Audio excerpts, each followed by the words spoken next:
എല്ലാവർക്കും കേരളത്തിൽ എല്ലാവർക്കും ചെറുപ്പക്കാർക്കുൾപ്പെടെ സണ്ണി ജോസഫിന്റെ അളിയനാകാനും പറ്റില്ല എന്നുകൂടി അദ്ദേഹം പറയേണ്ടതാണ്. അപ്പൊ എത്രത്തോളം ലജ്ജാകരമായിട്ടാണ് അദ്ദേഹം ഇത് പറഞ്ഞത്. മുഖ്യമന്ത്രി കഴിഞ്ഞ ദിവസം പറഞ്ഞതിന് ശേഷവും ഈ രീതിയിലാണ് പറയുന്നത്. എന്നിട്ട് അദ്ദേഹം പറഞ്ഞിരിക്കുന്ന മറ്റൊരു കാര്യം എനിക്കത് കണ്ടപ്പോൾ ചിരി വന്നു. അതാണ് ശ്രീജിത്ത്, കേരളത്തിലെ മുഴുവൻ ചെറുപ്പക്കാർക്കും സണ്ണി ജോസഫിന്റെ മാനസികാവസ്ഥയുള്ള ആളുകളുടെയോ അളിയനോ ഭാര്യ സഹോദരനോ അച്ഛനോ സഹോദരനോ ഒന്നും ആവാൻ കഴിയില്ല എന്നാണ് ഷാഫി പറമ്പിൽ അന്ന് പറഞ്ഞതിൽ നിന്ന് ഇന്ന് നമ്മൾ മനസ്സിലാക്കേണ്ടത്. തീർച്ചയായിട്ടും. കാരണം കേരളത്തിലെ എല്ലാ ചെറുപ്പക്കാരുടെയും ചിറ്റപ്പൻ ശ്രീ ഇ പി ജയരാജൻ അല്ല എന്ന് പറയുന്നത് പോലെ തന്നെ അദ്ദേഹം ഇനി ഇത്തരത്തിലുള്ള പ്രസംഗങ്ങൾ നടത്തുന്ന സമയത്ത് കേരളത്തിൽ എല്ലാവർക്കും ചെറുപ്പക്കാർക്കുൾപ്പെടെ സണ്ണി ജോസഫിന്റെ അളിയനാകാനും പറ്റില്ല എന്നുകൂടി അദ്ദേഹം പറയേണ്ടതാണ്. കാരണം അത് പറഞ്ഞിരിക്കുന്നതിനെ കുറിച്ച് കൃത്യമായിട്ട് അറിയാവുന്ന, ഗംഭീരമായിട്ടുള്ള പ്രസംഗമാണ് എന്ന രീതിയിലത്തേക്കുള്ള പൊതു അഭിപ്രായം അതിനുണ്ടായിട്ടുണ്ട് എന്നതിനെക്കുറിച്ച് അറിയാവുന്ന അദ്ദേഹം KPCCയുടെ വർക്കിംഗ് പ്രസിഡന്റായിട്ട് ശ്രീ സണ്ണി ജോസഫ് സ്വയം ന്യായീകരിക്കുന്ന സമയത്ത് തൊട്ടടുത്ത് ഇങ്ങനെ ഇരിക്കുകയാണ്. ഞാൻ നേരത്തെ പറഞ്ഞിരിക്കുന്നത് പോലെ ഉളുപ്പ് എന്ന് പറയുന്ന ഒരു ഗുണം, ധാർമ്മികത എന്ന് പറയുന്ന ഒരു ഗുണം, അതാണ് അവിടെ ഉണ്ടാകേണ്ടത്. ശ്രീ സണ്ണി ജോസഫ് ഒരു വേള പറഞ്ഞതൊന്ന് ആലോചിച്ച് നോക്കൂ.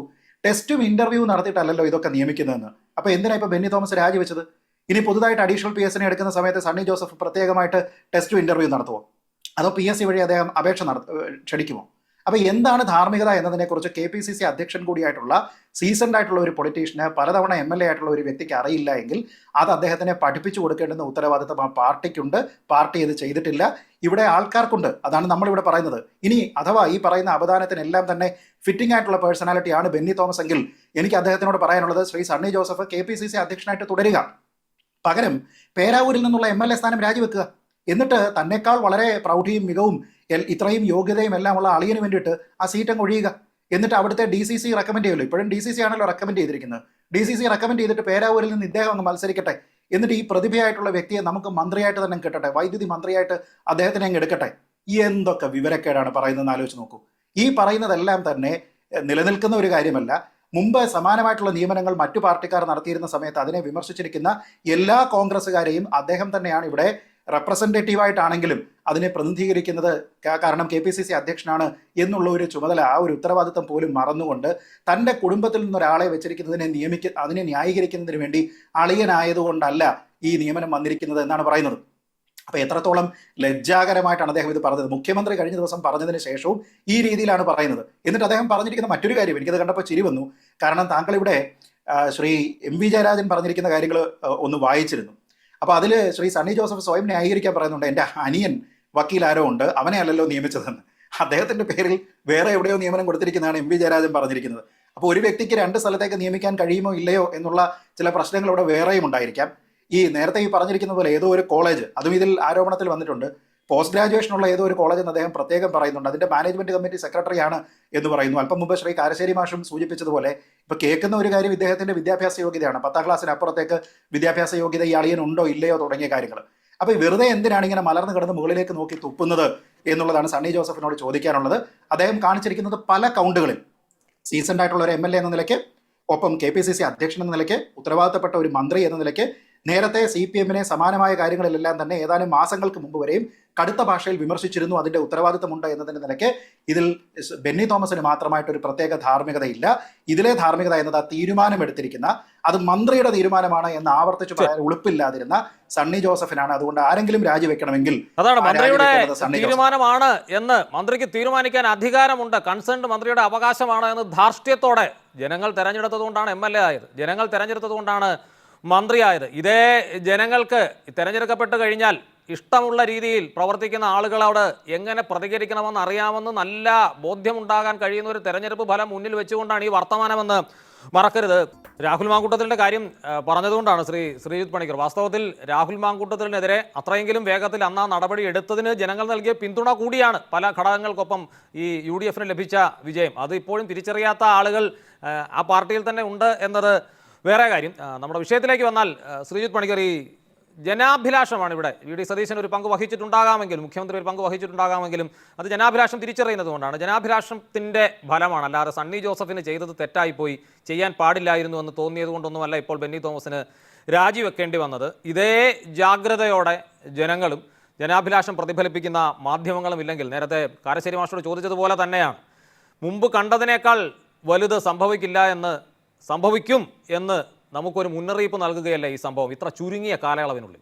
തീർച്ചയായിട്ടും. അത് നമ്മൾ നോക്കിക്കഴിഞ്ഞാൽ 1 മാസം പോലും പൂർത്തീകരിച്ചിട്ടില്ല എന്നാണ് എനിക്ക് തോന്നുന്നത്. ഈ ഒരു ഘട്ടത്തിൽ തന്നെ ഈ രീതിയിലത്തേക്കുള്ള ഒരു ഓഡാസിറ്റി ഇവരൊക്കെ തന്നെ ഈ നിയമനത്തിലൊക്കെ കാണിക്കുമ്പോൾ കഴിഞ്ഞ 10 വർഷം എന്തൊക്കെ ട്രെൻഡിനെ ആയിരുന്നു അവർ എതിർത്തിരുന്നത്, ആ ട്രെൻഡിനെ എല്ലാം തന്നെ അവരിപ്പോൾ നമ്മൾ ഈ പറയുന്ന ബർമുഡ വള്ളിനിക്കർ സിൻഡ്രോം പോലെ ഇവരിടുന്ന സമയത്ത് അതെല്ലാം തന്നെ ബർമുഡയായി മാറുന്ന ഒരു കാഴ്ചയാണ് കാണുന്നത്. എന്നിട്ട് അതിനെ യാതൊരു വിധത്തിലുള്ള സങ്കോചവും കൂടാതെ ന്യായീകരിക്കാനും ശ്രമിക്കുന്നുണ്ട്. ഇപ്പോൾ ഈ കോട്ട് റെഡ് ഹാൻഡഡ് എന്നുള്ളതിനെ മലയാളീകരിച്ച് ഇപ്പോൾ നമ്മൾ തൂക്കി ചുവന്ന കരങ്ങളോടെ എന്നാണല്ലോ പറയുന്നത്.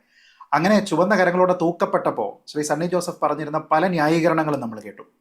അതിലൊരു ന്യായീകരണം ശ്രദ്ധിച്ചിരിക്കും അബ്ജോ. അത് ഒരു മാധ്യമപ്രവർത്തകൻ അദ്ദേഹത്തിനോട് ചോദിക്കുകയാണ്, സാധാരണ ഇങ്ങനെ ഒരു ബന്ധുവിനെ വെക്കണമെന്നുണ്ടെങ്കിൽ മറ്റൊരു മന്ത്രിയുടെ സ്റ്റാഫിലല്ലേ ഉൾപ്പെടുത്തുന്നത്, അതല്ലേ സാധാരണ കാണുന്നത് എന്ന് ചോദിക്കുമ്പോൾ സണ്ണി ജോസഫ് ചിരിച്ചുകൊണ്ട് മറുപടി പറഞ്ഞത് ഇത് അസാധാരണമാണ് എന്നാണ്. ഒന്ന് ആലോചിച്ച് നോക്കുക, ഒരു മനുഷ്യന്റെ ഓഡാസിറ്റിയെ പറ്റിയാണ് നമ്മൾ പറയുന്നത്. യാതൊരു വിധത്തിലുള്ള സങ്കോചവും കൂടാതെ ഒരു മാധ്യമപ്രവർത്തകൻ ഇത് ചൂണ്ടിക്കാട്ടുമ്പോൾ നിങ്ങൾക്ക് ഈ ഒരു ചെറിയ മറയെങ്കിലും വേണ്ടിയിരുന്നില്ലേ എന്ന് ചോദിക്കുന്ന സമയത്ത് മറയൊന്നും വേണ്ട എന്ന് പറയുകയാണെങ്കിൽ അത് ധാർഷ്ട്യമാണ്. അത് പിണറായി വിജയൻ പറയുന്ന സമയത്ത് മാത്രമല്ല ധാർഷ്ട്യമാകുന്നത്, ചിരിച്ചുകൊണ്ട് സണ്ണി ജോസഫ് പറഞ്ഞാലും ധാർഷ്ട്യം തന്നെയാണ് എന്ന് മനസ്സിലാക്കാനുള്ള മൂള വിശദീകരണം സണ്ണി ജോസഫിൻ്റെത് കാണുകയും കേൾക്കുകയും ചെയ്യുമ്പോൾ എന്തോ രാജാവായി വാഴിച്ചിരിക്കുകയാണ്, ഇനി ഇഷ്ടമുള്ളത് ചെയ്യാം എന്ന സ്വരമാണ് കേരളം കേട്ടത്. എക്സാക്ട്ലി. നോക്കൂ, അതേപോലെ തന്നെ അദ്ദേഹത്തിനോട് മറ്റൊരു ചോദ്യം ചോദിക്കുന്ന സമയത്ത് ഈ നിയമനം അങ്ങ് സുതാര്യമാണ് എന്ന് പറഞ്ഞുകൊണ്ട് ഇതൊന്നും ഒരു പ്രശ്നമേ അല്ല എന്ന് പറഞ്ഞുകൊണ്ട് അദ്ദേഹം പറയുന്നത് ഇത് തൻ്റെ സഹോദരി ഭർത്താവാണ് എന്ന് പറഞ്ഞുകൊണ്ട് താൻ തന്നെയാണ് പരിചയപ്പെടുത്തുന്നത് എന്ന് പറയുക. അതായത് എടേ നീയൊന്നും പറഞ്ഞിട്ട് വേണ്ട ഞാൻ അറിയാൻ, ഇത് ഞാൻ തന്നെ എല്ലാവരോടും പറയുന്നതാണ്, അല്ലാതെ നീയൊന്നും ഇതിനെ വലിയ വിവാദമാക്കേണ്ട എന്ന് പറഞ്ഞുകൊണ്ടാണ് പറയുന്നത്. ഞാൻ തന്നെ ഇദ്ദേഹത്തെ ആൾക്കാർക്ക് പരിചയപ്പെടുത്തുന്ന സമയത്ത് സഹോദരി ഭർത്താവാണ് എന്നാണ് പറയുന്നത്. അതായത് വളരെ ട്രാൻസ്പെറൻ്റ് ആയിട്ടുള്ള യാതൊരു വിധത്തിലുള്ള പ്രശ്നവുമില്ലാത്ത ഒരു കാര്യമാണ് എന്നാണ് പറയുന്നത്. എന്താണ് സത്യത്തിൽ ഈ മന്ത്രിയുടെ ഡിസ്ക്രേഷൻ എന്ന് പറയുന്നത്? മന്ത്രിയുടെ ഡിസ്ക്രേഷൻ, അദ്ദേഹത്തിൻ്റെ സ്റ്റാഫിനെ നിയമിക്കാനുള്ള അദ്ദേഹത്തിൻ്റെ ഡിസ്ക്രേഷൻ എന്ന് പറഞ്ഞാൽ അതിനർത്ഥം അതിനെ വ്യാഖ്യാനിക്കേണ്ടത്, വായിക്കേണ്ടത് ബന്ധുക്കളെ നിയമിക്കാം എന്ന നിലയ്ക്കാണോ? അങ്ങനെയാണ് ഇദ്ദേഹം ധരിച്ചു വെച്ചിരിക്കുന്നത്. അപ്പോൾ അങ്ങനെ പ്രത്യേകിച്ചൊന്നും പറഞ്ഞിട്ടില്ല എങ്കിൽ തൻ്റെ വീട്ടുകാരെ മുഴുവൻ ഇതിൽ നിയമിക്കാം എന്ന് കരുതുന്ന ഒരു മന്ത്രിയുടെ ധാർമ്മികത ചോദ്യം ചെയ്യപ്പെടേണ്ടതല്ലേ? അത് അപകടകരമല്ലേ? ഈ രീതിയിലത്തേക്കുള്ള തീരുമാനം ഇങ്ങനെയാണ് അദ്ദേഹം ധരിച്ചു വെച്ചിരിക്കുന്നത് എങ്കിൽ അത് അപകടകരമല്ലേ എന്നുള്ള ഒരു ചോദ്യമുണ്ട്. എല്ലാ വീടുകളിലും എല്ലാ കുടുംബങ്ങളിലും നല്ല വിദ്യാഭ്യാസമുള്ള നല്ല രീതിയിൽ ആൾക്കാരോട് ഇടപഴകുന്ന പൊതുപ്രവർത്തന രംഗത്തുള്ള ചെറുപ്പക്കാരുൾപ്പെടെയുള്ള ആൾക്കാരുണ്ടാകും. അപ്പോൾ അങ്ങനെയുള്ള ആൾക്കാരെ എല്ലാവരെയും കൂടി നമ്മുടെ കുടുംബത്തിൽ നിന്നൊരു സെർച്ച് നടത്തി തെരഞ്ഞുപിടിച്ച് നമ്മുടെ പേഴ്സണൽ സ്റ്റാഫിൽ അവരെ എല്ലാവരെയും കൂടി കുത്തിക്കയറ്റാം, അതിൽ പ്രശ്നമില്ല, അതാണ് ഡിസ്ക്രിപ്ഷൻ എന്ന രീതിയിലത്തേക്ക് അദ്ദേഹം വ്യാഖ്യാനിച്ചാലോ? നാളെ ഏതെങ്കിലും വേറൊരു മന്ത്രി, ഇദ്ദേഹം KPCC അധ്യക്ഷനായിട്ട് തുടരുന്നു എന്ന് കരുതുക, നാളെ വേറെ ഏതെങ്കിലും ഒരു മന്ത്രി ഒരാൾ മാറുമ്പോഴോ മറ്റോ ഇതേപോലെ തന്നെ ഒരു ബന്ധുവിനെ ഇവിടെ കൊണ്ടുവന്നു കഴിഞ്ഞാൽ തിരിച്ച് ചോദിക്കാനുള്ള ഒരു സ്വാതന്ത്ര്യമെങ്കിലും അദ്ദേഹത്തിന് ബാക്കി ഉണ്ടാകുമോ? അതിനുള്ള ഒരു അവകാശം ഉണ്ടാവും. ഇപ്പം നമ്മൾ CPM പറ്റി പറയുന്നില്ലേ, ഇതിനെപ്പറ്റി ഒന്നും തന്നെ ഇങ്ങനെ ചൂണ്ടിക്കാട്ടാനുള്ള ധാർമ്മികത CPM എന്നേ നഷ്ടപ്പെട്ടു എന്ന് പറയുന്നത് പോലെ ഇദ്ദേഹം തലപ്പത്തിരിക്കുമ്പോൾ ഇദ്ദേഹം തന്നെ ഇത് ചെയ്തിരിക്കുന്ന സമയത്ത് ഇദ്ദേഹത്തിന് ഇനി വേറെ ആരോടെങ്കിലും ഇത് ചോദിക്കാനായിട്ട് സാധിക്കുമോ? ഒരു തരത്തിലുള്ള വിവാദത്തിലും ഉൾപ്പെട്ടിട്ടില്ല തൻ്റെ അളിയൻ എന്ന് പറഞ്ഞിട്ട് വേറൊരു ക്യാപ്സൂൾ കണ്ടു. MV ജയരാജൻ പറഞ്ഞിരിക്കുന്നത് എന്താ? ഇദ്ദേഹം പ്രസിഡന്റ് ആയിരുന്ന സമയത്ത് ഏതോ കുളം നിർമ്മാണത്തിലെ അഴിമതിയുമായി ബന്ധപ്പെട്ട വിജിലൻസ് കേസിൽ അദ്ദേഹം പ്രതിയായിരുന്നു, പിന്നെ ഉമ്മൻചാണ്ടി സർക്കാരിന്റെ കാലത്ത് അത് പിൻവലിച്ചു എന്നാണ് പറയുന്നത്. അപ്പൊ അത് ചർച്ച ചെയ്യപ്പെട്ടിട്ടുണ്ടെങ്കിൽ അത് വിവാദമല്ലേ? അപ്പൊ ഞാൻ പറയുന്നത് നമ്മൾ ഒരാളിനെ നിയമിക്കുന്നു എന്ന് മാത്രമല്ല, ആ നിയമനം തെറ്റാണ് എന്ന രീതിയിലും അത് അധാർമികമാണ് എന്ന് പറയുന്ന സമയത്ത് നൂലാമാലകളിലേക്ക് പോവുകയാണ്, നിയമത്തിന്റെ ഇൻട്രിക്കസീസിലേക്ക് പോവുകയാണ്. എന്നിട്ട് തൻ്റെ ഈ ഡിസ്ക്രേഷൻ എന്ന് പറയുന്നത് എന്തോ വലിയ മഹത് കാര്യമാണ് എന്ന് പറയുകയാണ്. സത്യത്തിൽ സർക്കാർ സർവീസിലെ ബന്ധു നിയമനത്തിനെ നമ്മൾ എന്തൊക്കെ കാരണത്താൽ എതിർക്കുന്നോ അതെല്ലാം തന്നെ ഇവിടെ മന്ത്രിയുടെ പേഴ്സണൽ സ്റ്റാഫിലുള്ള ബന്ധു നിയമനത്തിനും ബാധകമല്ലേ? അവർ വാങ്ങുന്ന ശമ്പളം എന്ന് പറയുന്നതും സർക്കാർ ശമ്പളമല്ലേ? ഈ സർക്കാർ സർവീസിൽ ഉള്ളതുപോലെ അല്ലാതെ വെറും 2 വർഷം മാത്രം സെർവ് ചെയ്ത് കഴിഞ്ഞാൽ അവർക്ക് പെൻഷനും ആജീവനാന്തം കിട്ടും എന്ന് പറഞ്ഞു കഴിഞ്ഞാൽ അത് സർക്കാരിന്റെ ശമ്പളമല്ലേ? ആ ശമ്പളം ആർക്കാണ് പോകുന്നത് എന്നതുമായി ബന്ധപ്പെട്ട് ഒരു അക്കൗണ്ടബിലിറ്റി ഉണ്ടാകേണ്ടതല്ലേ? നമ്മൾ പൊതുവെയുള്ള വിദ്യാഭ്യാസത്തിനെ പറ്റിയല്ല, ശ്രീ KA ഷാജി പറഞ്ഞു നമ്മൾ വിദ്യാഭ്യാസത്തിനെ പറ്റി, ആ വിദ്യാഭ്യാസത്തിനെ പറ്റി അല്ല ഇവിടെ പറയുന്നത്, മറിച്ച് പോസ്റ്റ് ഗ്രാജുവേഷൻ ഉള്ളത് എന്ന് പ്രത്യേകം എടുത്ത് പറഞ്ഞുകൊണ്ടുള്ള ഏതോ ഒരു കോളേജിന്റെ മാനേജ്മെന്റ് കമ്മിറ്റി സെക്രട്ടറിയാണ് ഇദ്ദേഹം എന്നത് അദ്ദേഹത്തിന്റെ ഒരു അധിക യോഗ്യതയായിട്ട് പറയുകയാണ്. ആ പറയപ്പെടുന്ന സമയത്ത് ഈ ഒരു ചോദ്യം പ്രസക്തമല്ലേ എന്നുള്ളതാണ് ഞാൻ പറഞ്ഞത്. അടിമുടി നാറി നിൽക്കുകയാണ്. അങ്ങനെ നാറി നിൽക്കുന്ന സമയത്തും യാതൊരു വിധത്തിലുള്ള ഉളുപ്പുമില്ലാതെ ആൾക്കാരെ നോക്കി വെളുക്കെ ചിരിച്ചുകൊണ്ട് ഇങ്ങനെ വന്ന് ന്യായീകരിക്കാനായിട്ട് KPCCയുടെ അധ്യക്ഷ സ്ഥാനം കൂടി കൈയാളുന്ന ഒരു വ്യക്തിക്ക് സാധിച്ചാൽ പിന്നെ ആർക്കെന്താ ചെയ്യാൻ കഴിയുക? ഞാൻ പറയട്ടെ, ഇതിൽ ഏറ്റവും ഇൻഎക്സ്പീരിയൻസ്ഡ് ആയിട്ടുള്ള OJ ജനീഷ് ആണല്ലോ ഇതിൽ ഏറ്റവും ഇൻഎക്സ്പീരിയൻസ്ഡ് ആയിട്ടുള്ള പുതുമുഖമായിട്ടുള്ള ഒരു മന്ത്രി. അദ്ദേഹത്തിന്റെ സ്റ്റാഫിൽ പോലും ഇങ്ങനത്തെ ഒരു നിയമനം നടന്നതായിട്ട് നമ്മൾ കാണുന്നില്ല. വേണമെങ്കിൽ അദ്ദേഹത്തിന് കൂടുതൽ വൾണറബിൾ ആണ് എന്ന് പറയാം. അദ്ദേഹം ആരെങ്കിലും അങ്ങനെ ഒരാൾ ബന്ധുക്കളായിട്ടുള്ള ഒരാളുണ്ടെങ്കിൽ അദ്ദേഹം അഡ്വൈസിന് വേണ്ടിയിട്ട് ഒരുപക്ഷെ റീച്ച് ഔട്ട് ചെയ്യുന്നത് മുഖ്യമന്ത്രിയോടും KPCC അധ്യക്ഷനോടുമായിരിക്കും. എന്ത് തരത്തിലുള്ള അഡ്വൈസ് ആയിരിക്കും കിട്ടുക എന്ന് ആലോചിച്ച് നോക്കൂ. മുഖ്യമന്ത്രി പറയുമായിരിക്കും അങ്ങനെ പേഴ്സണൽ സ്റ്റാഫിൽ നമ്മളെ ബന്ധുക്കളെ ഒന്നും വെക്കണ്ട എന്ന് പറയുമായിരിക്കും. എന്തായിരിക്കും അന്നേരം പിന്നെ സണ്ണി ജോസഫ് ഉപദേശിക്കുന്നത് എന്തായിരിക്കും?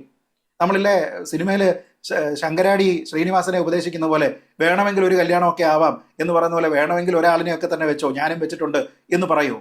എത്ര അപഹാസ്യമാണെന്ന് ആലോചിച്ച് നോക്കൂ. എന്തൊക്കെ കാര്യങ്ങളെയാണോ നിങ്ങൾ കഴിഞ്ഞ 10 വർഷം എതിർത്തത്, ആ കാര്യങ്ങളെ മുഴുവൻ മറന്നുപോകുക. ഇത് മറന്നുപോകുന്ന ഒരാൾ മാത്രമല്ല. ഇപ്പം അല്പം മുമ്പ് കെ മുരളീധരൻ്റെ ഒരു ബൈറ്റ് ഇവിടെ പ്ലേ ചെയ്തില്ലേ? അതായത് പിന്നെ മന്ത്രിയായിട്ട് ഇവിടെ മുഹമ്മദ് റിയാസ് വന്നിരുന്ന സമയത്ത് നമ്മൾ ആരും അതിനെ എതിർത്തിരുന്നില്ലല്ലോ എന്നൊക്കെ അദ്ദേഹം പറഞ്ഞില്ലേ? ഒരു വർഷം മുമ്പ് സ്മാർട്ട് റോഡിന്റെ ഉദ്ഘാടനവുമായി ബന്ധപ്പെട്ട ഒരു വിവാദം ഉണ്ടായിരുന്നു. ശ്രീ അബ്ജോദ് ഓർക്കുന്നുണ്ടാകും. ആ സമയത്ത് ഈ സ്മാർട്ട് റോഡിന് ഫണ്ട് ചെയ്തിരിക്കുന്ന തദ്ദേശ സ്വയംഭരണ വകുപ്പാണ്. പക്ഷെ അതിന്റെ മന്ത്രിയെ ആ ഉദ്ഘാടന ചടങ്ങിലേക്ക് വിളിച്ചിട്ടില്ല. അത് മുഖ്യമന്ത്രിയും മുഹമ്മദ് റിയാസും കൂടിയാണ് ഉദ്ഘാടനം ചെയ്യാൻ പോകുന്നത് എന്നതുമായി ബന്ധപ്പെട്ട ഒരു വിവാദം ഉണ്ടായിരുന്ന സമയത്ത് ഇതേ കെ മുരളീധരൻ ഒരു വർഷം മുമ്പ് പറഞ്ഞിരിക്കുന്ന സ്റ്റേറ്റ്മെന്റ് യൂട്യൂബിലുണ്ട്. അദ്ദേഹം പറഞ്ഞെന്താ, അമ്മായിയപ്പനും മരുമോനും കൂടി സ്മാർട്ട് റോഡ് ഉദ്ഘാടനം ചെയ്യാൻ അങ്ങ് തീരുമാനിച്ചു, പണം മുടക്കിയിരിക്കുന്ന വകുപ്പ് മന്ത്രിയെ തഴഞ്ഞു, അവസാനം അമ്മായിയപ്പൻ അങ്ങ് പിന്മാറിയെന്ന്. അപ്പൊ ആ സമയത്ത് ഇവർക്ക് അമ്മായിയപ്പനാണെന്നും മരുമോനാണെന്നും ഒക്കെ പറയാൻ അറിയാമെന്ന് വെച്ചിട്ടൊന്നുമല്ല, ഇപ്പം മറന്നു പോവാണ്. ഇങ്ങനെ മറന്നു പോകുന്ന ആൾക്കാരെ തുടർച്ചയായിട്ട് ഓർമ്മിപ്പിക്കേണ്ടത് ആ പാർട്ടിയിൽ അത് ചെയ്തില്ല എങ്കിൽ നമ്മുടെ നാട്ടിലുള്ള മാധ്യമങ്ങളുടെ പങ്കാണ്.